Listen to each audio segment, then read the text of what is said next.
guys, it's TheFrXion here, Tank12, however you call me, I don't really care. Welcome back to World of Tanks.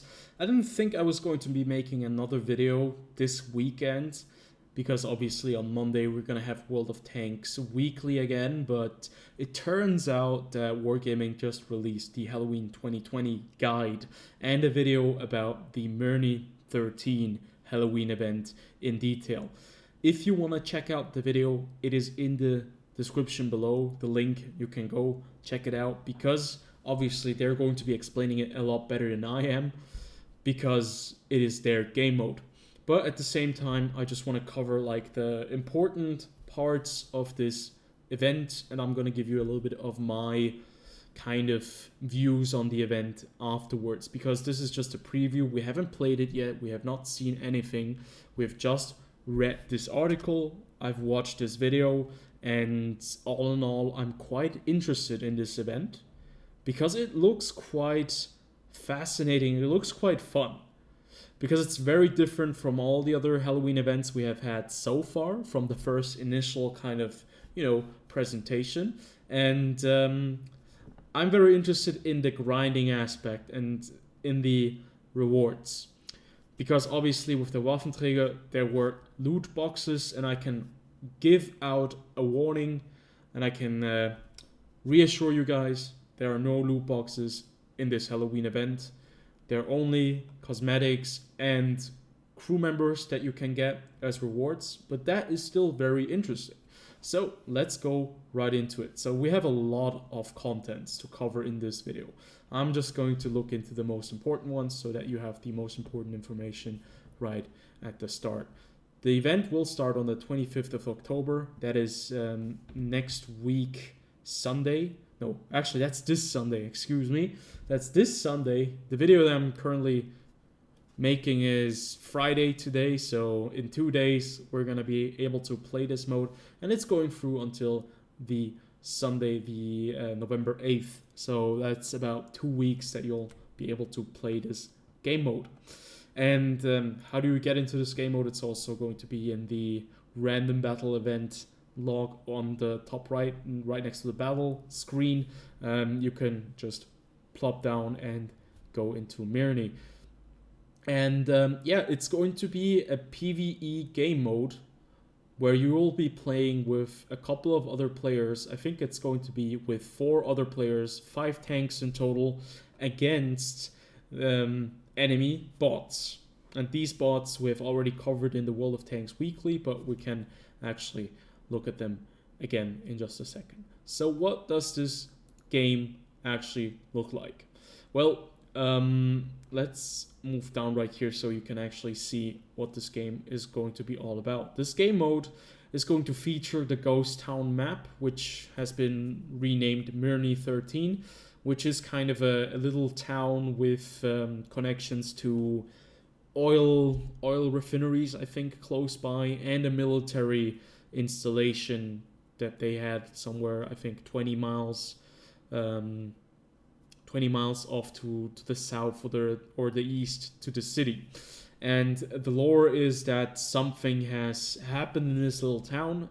Anomalies have been sighted, and the Soviet army has decided to send in armored scouts to see what has happened to the population and to the town, and to figure out what these anomalies are. There is a lot of radiation, so that is why they're also sending in tanks, because these tanks from Cold War era are sealed and shot and have the protection that they need from the radiation. So this game mode, there is this Magnus Collector. This Magnus Collector is basically a teleporter where you need to find Miriam, which is the material right here that is strewn around the map, and you can collect from vehicles that you have destroyed, and you have to put it into this Magnus Collector. There are going to be 3 different difficulty levels that you can choose from. When you start the game, you can play the minimum risk, which is 1 star, the increased risk, which is 2 stars, or the maximum risk, which is 3 stars. Now the difference is obviously the amount of enemies, how strong the enemies are, and that there are 4 phases. If you're playing only with the minimum risk, that is the easiest game mode, or the easiest mode of this game, you're only going to have 3 phases. As you can see right here, this is the first phase, this is the second phase, this is the third phase.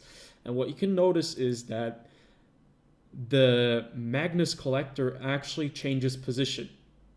It can be anywhere on the map, I think probably in this circle, and it can just change the position during these phases.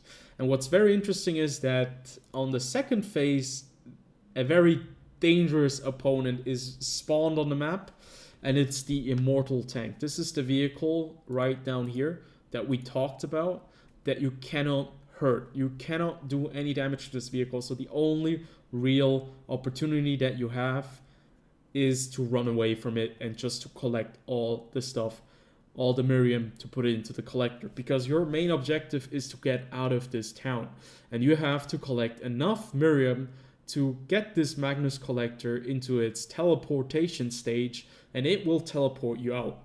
And you have to do that 3 phases for the minimum risk version of the game mode, or you have to do it with 5 phases for the increased risk and the maximum risk. And you can see down there, for the first phase you'll need 80 Miriam for the easy mode, 90 Miriam for the medium kind of mode, and 100 Miriam for the hard mode. On the second phase, it's going to increase quite drastically, 240, 270, 360. Then you're on the third phase with 500, 400, and 450.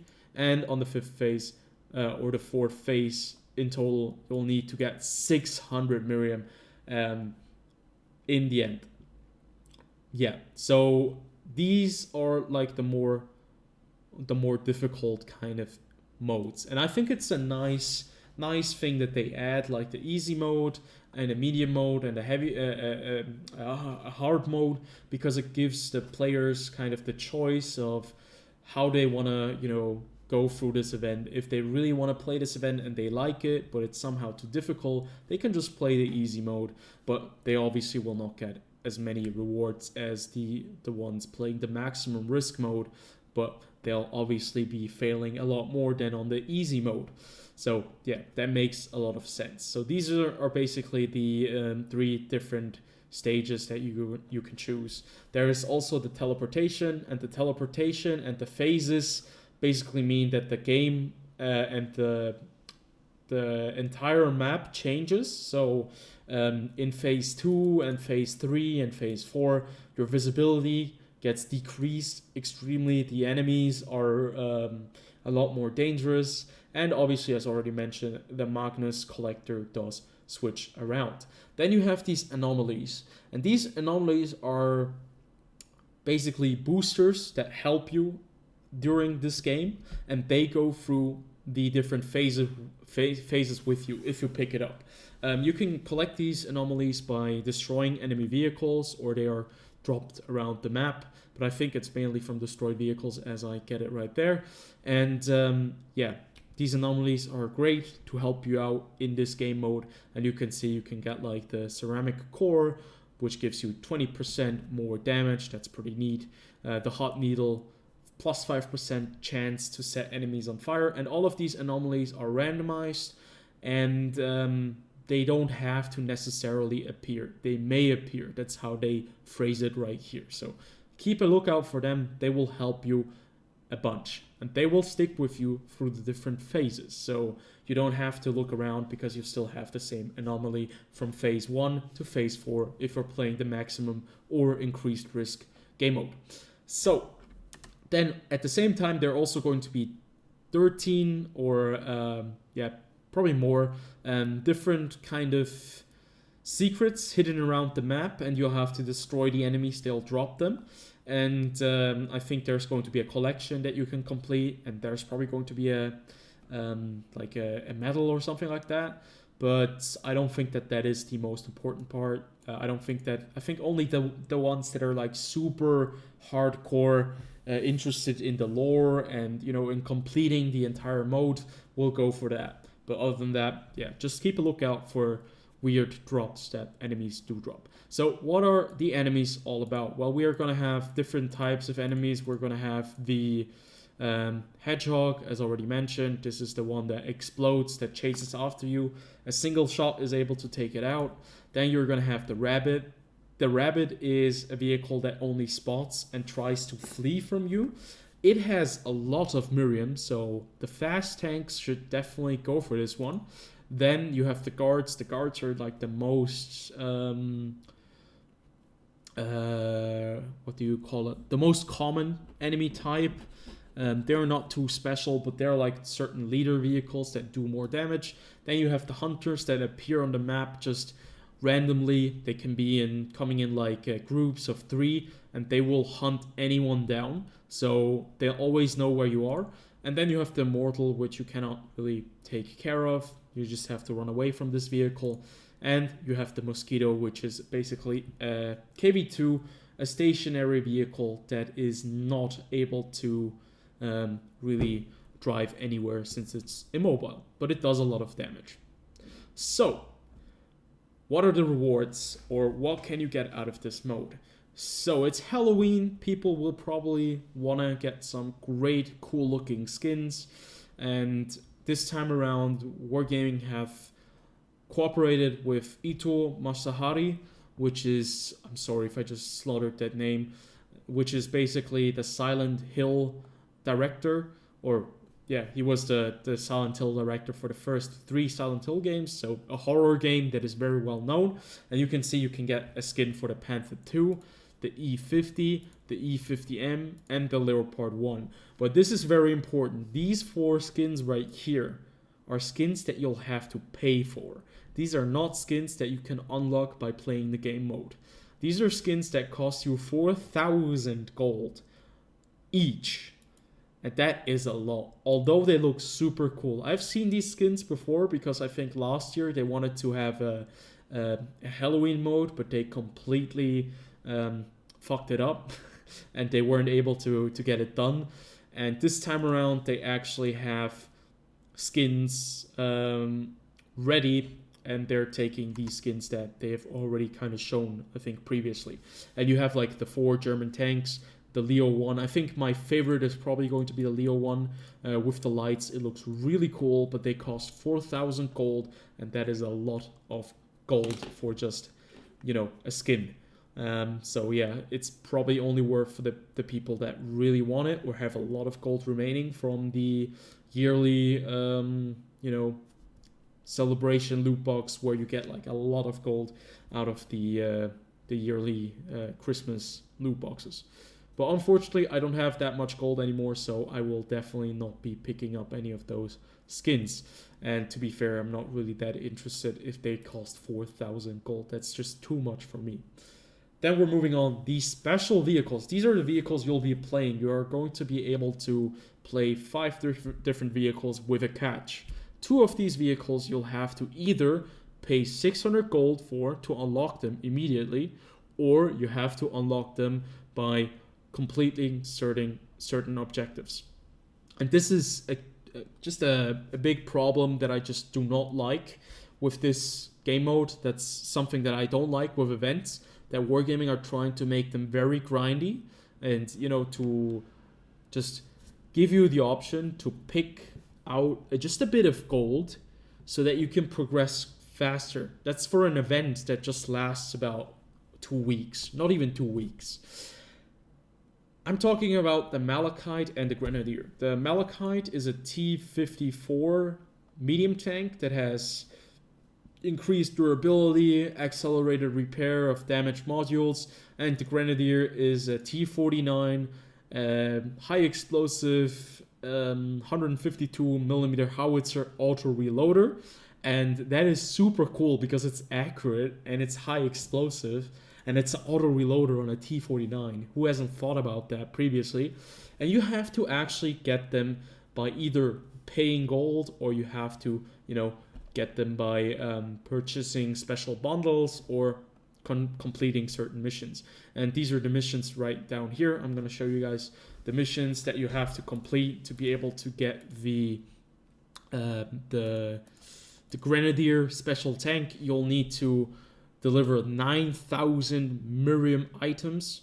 And if you look into this right over here, one of these stages, like 500, 600 Miriam, that is being collected and, you know, delivered to the Magnus Collector, that is for stage 4.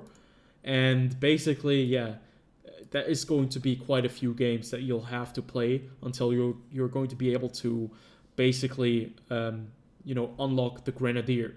And same for the Malachite. The Malachite will need you to do 11,000 damage against hedgehogs and rabbits. And if we take a look at the enemy types right here, the hedgehog is the explodey ball, the mine, and the rabbit is the tank that is constantly running away from you. So yeah, have a lot of fun doing these mission types. People will usually just go for the 600 gold because, yeah, what is 600 gold if you have, you know, if you have the opportunity to not, you know, play this round over and over again, that it kind of makes you sick and tired of the game mode. In the end, you know, it's not a nice gimmick, a nice feature. It's kind of an annoying little nuisance that you just do because you want to try out these vehicles. So that's something that I highly discourage, and I think it's kind of shit because we do not want to have these tanks hidden behind a kind of a paywall. And that's something that Wargaming has been doing recently a lot more, and I do not think that is a good idea. So moving on, we have the Hornet, which is the AMX 1390, a light tank, the Cerberus, which is, as you can see right here, the Centurion 7-1, which is very versatile, and the Goliath, which is the M103, like the tanks that we have all seen in the thumbnail of the video. So what does the Malachite and the Grenadier actually have what the other two other 3 tanks do not have? So obviously there are going to be certain missions that you have to complete to be able to get certain rewards. Like, there are a lot of rewards waiting for you. There are going to be different skins waiting for you. The M103 skin, the AMX 1390 skin, the Centurion MK7 skin that you can see right here. All of these skins, they're all the same, to be fair, and they don't look that impressive, but kind of cool still to have the opportunity to get like a skin for tanks that usually are like very well liked in the game. So these skins you can unlock by, you know, getting these coins, and this is how it goes. So there are going to be several levels for your commanders. You have like a different commander for each and every single tank, and these commanders you can play basically like once or twice, and after a time, because of the radiation, as Wargaming called it, these commanders are out of the fray. So you have to wait a couple of hours, maybe 24 hours, to be able to recover the commander. If you want to recover the commander immediately to go right back into a game and, you know, to pick up the experience that you need to level up this commander with the commander XP and the coins, you'll have to pay a stimulant. Right here, this is basically credits. At least it's credits, not gold. So the first try is going to be 25,000 credits. The second, it's 75k. The third time, 135k. And 4 times and above, you're going to be able to, you have to pay 225,000 credits to unlock these commanders. At the same time, you can also buy a commander experience booster for gold so that the commander levels up faster. This is kind of contradictory to the event, an event that's supposed to be fun. It looks like it's going to be an event that's, you know, catered towards grind and grind and grind again. And if you're frustrated, pay some real money, it's going to be a lot easier. Then there are going to be consumables that you can use on your vehicles. There are going to be team consumables like the field repairs and the emergency kit, and personal consumables, and these basically give you better protection, more survivability, all that kind of stuff. If you die in one of the phases and the team manages to make it to the next phase, you're going to be respawned with half the HP. This is the passive Phoenix ability that you also have, so keep that in mind. But obviously it's going to be very difficult if you go into a phase with only 50% of the HP.